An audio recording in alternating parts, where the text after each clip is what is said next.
kubera kera yari Fizzo Lolilo rero Satbi nawe yarazanye ihinduka giwe urumva ikiganiro kiraza kungora kubera abarimvyi bose uzakumbaza umwe wese usanga afise amateka yiwe kandi nta muntu numwe usanga ahuje amateka n'uyundi rero umwe wese afise ivyo ndamukundira nyene ndaza kugerageza kwishura ariko naco bitwara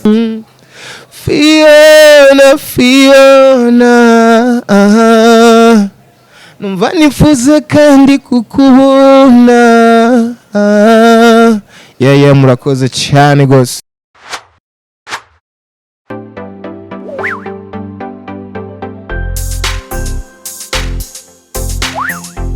Yo, what's good my people? It's your boy Double J once again, the bad boy killer. Ndi hano muri Magic TV mu kiganiro Je préfère.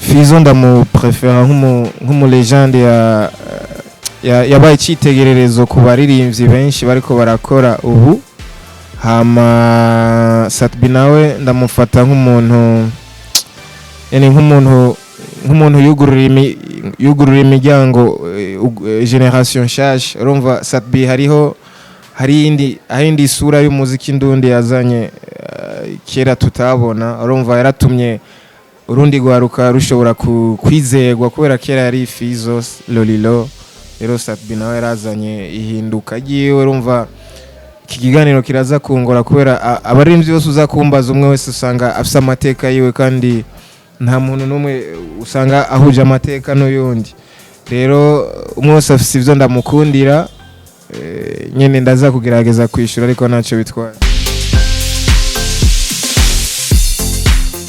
mu bwiza mugorire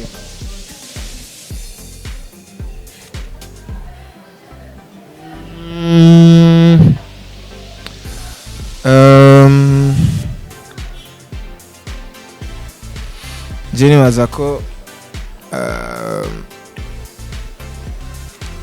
Mokenzi arazi kwidandaza cyane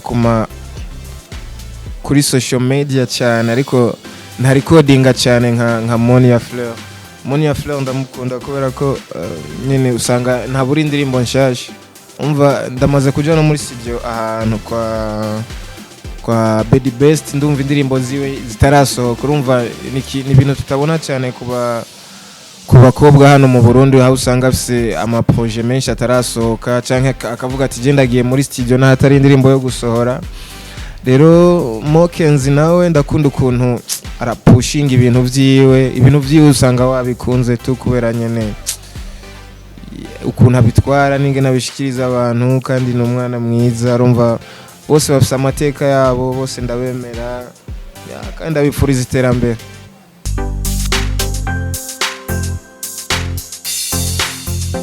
kiri ku akili ariko Linoji n'umujama nawe nyene ariko uravyumva ko akili nawe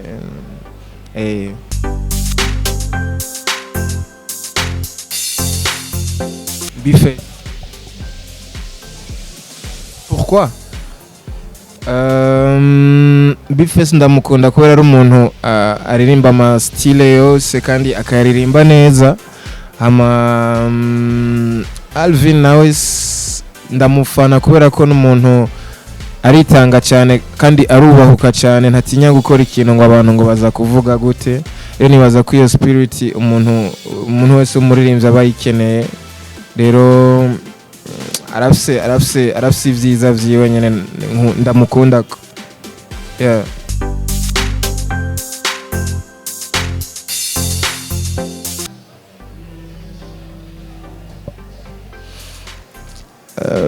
Estanish ndamukunda cyane kubera arazi umuziki hamashani Queen nawe yatumye abo bose nemera ko bazi umuziki babijamo kubera yarabahaye inspiration yariwe mukobwa mu Burundi ashobora kuririmba abandi bakobwa bakavyifuza kubikora nabo urumva yatumye abo bose ba Estanish babona ko bishoboka kandi bakabikunda nabo nuko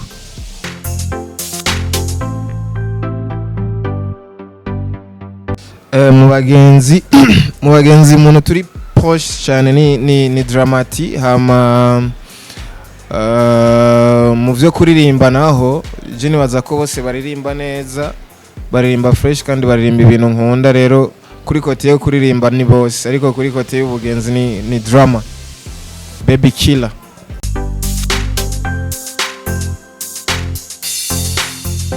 Bell night nta mpamvu ikenewe nacagwa.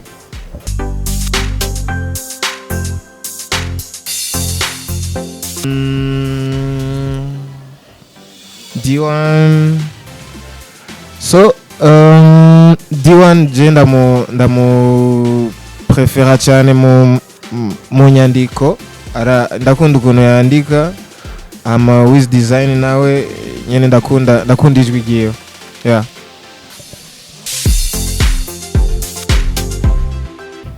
Yaza ko collabo ya mbere nkunda yanje ari nopfa no kwishinga nopfa featuring Kiriku Akili. Yeah. Mu Burundi jewe abaririmbyi benshi baranyinsipira, yaba baririmba neza cyangwa baririmba nabi, kubera je numviriza imiziki yose. Rero ndashobora kumva umuririmbyi yagize amaherere mu ndirimbo, urumva nshoboye kuyumva deja ndaronka inspiration yo kutayakora nanje mu ndirimbo zanje. Rero je nkunda kumviriza imiziki myinshi, yaba izakaranga canke izimana, kubera ko umuziki dukora bikeneye nyene kumviriza ibintu byinshi cyane kugira ugaburire nawe cerveau yawe. Urumva bikeneye ko twumviriza cyane gusumba uko turirimba wanashima. Je ndakunda kumviriza umuziki cyane, rero ndashobora kuba inspiré ku ndirimbo utanazi cyangwa utazopfa unamenye. Rero bibaho nyene umuririmbyi ari we wese je ndamuha agaciro kiwe kandi nkanamwubaha, kuko ntababuze abantu na babiri basi aho ivyishimo bakiyumva neza biciye kuri we. Urumva rero abaririmbyi bose je ndabumva kabisa.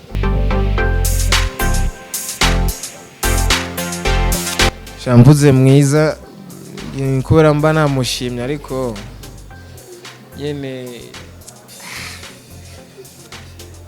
biragoye sinzi. Hari abafite ubwiza bwo ku mutima, abandi bakagira ubwo ku mubiri, rero ngaho biraza kungora kabisa. Mugabo afite ubwiza bwo ku mubiri ni benshi kabisa, bajya bose bambajije ni beza, bamonia bamona bameze neza.